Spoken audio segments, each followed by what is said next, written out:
এই যে আপনার মেয়েকে আপনি রেখে দিন, এত খাটো মেয়ে নিয়ে আমি ঘর করতে পারবো না। কেন জামাই? সব কথা আপনাকে বলা যাবে না। আমি বলছি, আপনার 2.5 ফুট মেয়ে 5 ফুট বরকে সুখ দিতে পারছে না। বৌমা, রুবি, তোমার কি লজ্জা বলে কিছু নেই? মায়ের সামনে সব কি বলছো? হ্যাঁ তোমার তো আমার কথা সবসময় খারাপ লাগে না? এবার তোমার ওই নাটি বোন ভাতার ছেড়ে এসেছে, এবার তোমার ঘরে বসে বসে খাবে। বৌদি, আমি বসে বসে খাবো না, আমি তোমার সংসারে সব কাজ করে দেবো। বলি একটা সংসারের কাজ কতজন করবে? তোমার মাকেই তাই কাজ দিতে পারছি না, বসে বসে খাচ্ছে। বৌমা, আমার তো পায়ের অবস্থা ভালো না, আমি তো আর কাজ করতে পারবো না। দেখেছো তোমার মা ঘোড়া দেখে খোড়া হয়েছে? রুবি, কি? তুমি আমার গায়ে হাত তুলতে চাইছিলে? তুমি জানো আমার দাদা কত বড় নেতা? দাঁড়াও, আমি দাদাকে ফোন করছি।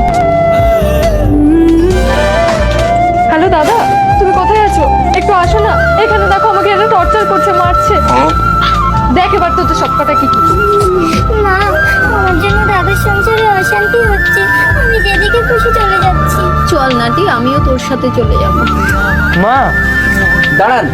দাদা এসেছো? চলো আমি তোমার সাথে চলে যাবো, এদের সব কটাকে জেল খাটাবো। তুই চুপ কর। দীপক, কি হয়েছে রে?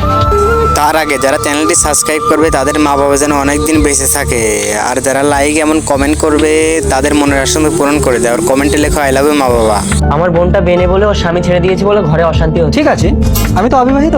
তোমাদের যদি কোনো আপত্তি না থাকে, তোমার বোনকে যদি আমি বিয়ে করি, তাহলে তার কোনো ঘরে অশান্তি হবে না। দাদা তুই চুপ কর, তোর স্বভাবটা তো আমি জানি। ছোটবেলা থেকে অকারণে তুই আমার সাথে অশান্তি করছিস। তুই যেখানে যাস সেখানে আগুন জ্বালাস। তোর সুখের জন্য আমাকে এত কিছু করতে হচ্ছে, তুই শুধু একটু শান্তি রাখ।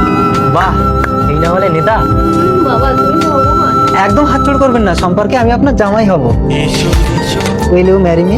ঠাকুরজি হ্যাঁ বলো। একদম ঠাকুরজি বলবে না, সম্পর্কে আমি তোমার বৌদি হব। পরবর্তী অংশটি দেখতে হবে।